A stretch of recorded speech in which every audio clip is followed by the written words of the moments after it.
شیخ عباس قمی بہت بڑے جید عالم دین، وہ یہ بیان کرتے ہیں کہ اخلاص کے باب میں یہ تحریر ہے کہ اگر کوئی انسان نیک کام کر رہا ہے، اور وہ نیک کام کیا کر رہا ہے؟ کوئی بھی نیک کام کر رہا ہے اور اس نے کسی بھی نیک کام کا ارادہ کر لیا ہے، کسی بھی نیک کام کا اس نے ارادہ کر لیا ہے، اور یہاں تک کہ اس نے نیت بھی نہیں کی بلکہ ارادہ کیا ہے کہ یہ کام ہمارا قربتاً الی اللہ ہوگا۔ کون فرما رہا ہے؟ کوئی عام انسان فرما رہا ہے، عالم دین ہے شیخ عباس قمی۔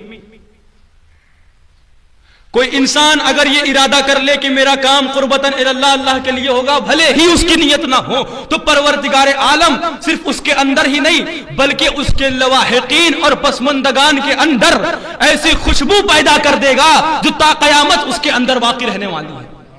ایک صلوات پڑھیں محمد والے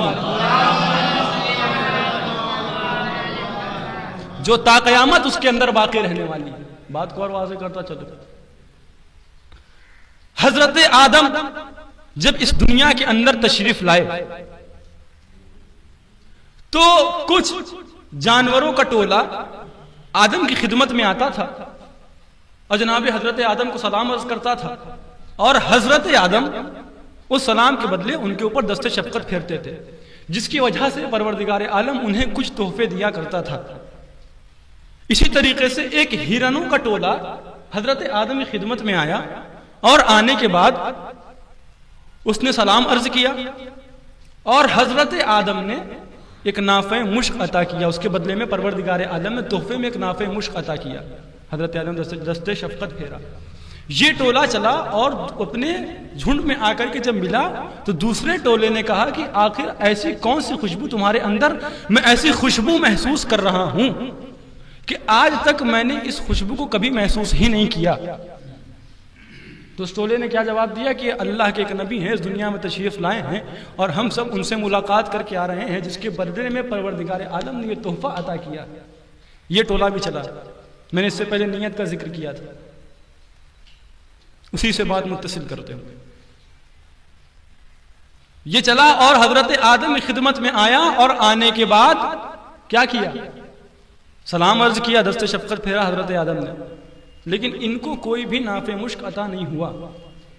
لیکن جب وہ واپس اسی ٹولے کے پاس آئے اور آنے کے بعد کہتے ہیں تم نے کیا کہا تھا کہ اللہ کا نبی آیا ہوا ہے، اس نے میرے اوپر بھی دست شفقت پھیرا، اس نے تمہارے اوپر بھی دست شفقت پھیرا، لیکن یہ بتاؤ کہ ہم کو تو نافع مشک نہیں ملا۔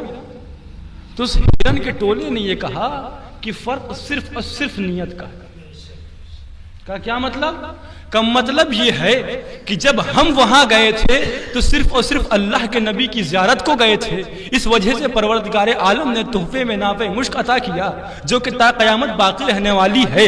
اور جب تم نبی اکرم کے پاس گئے تو تم نافع مشک کے لالچ میں گئے تھے، جس کی وجہ سے پروردگار عالم نے تمہیں نافع مشک عطا کیا۔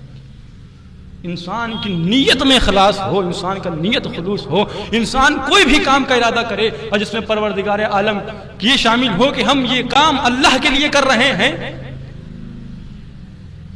تو وہ انسان کے اندر پروردگار عالم اس تحفے میں اسے نافع کچھ ایسے لواحقین پسماندگان اور اس کے اندر ایسے خوشبو کو پیدا کر دے گا تو تا قیامت باقی رہے۔ پروردگار ہے، آئیے تو صحیح اس کے بارگاہ ہمیں ادعونی استجب لکم، اے میرے بندوں مجھ سے مانگو، مجھ سے طلب کرو۔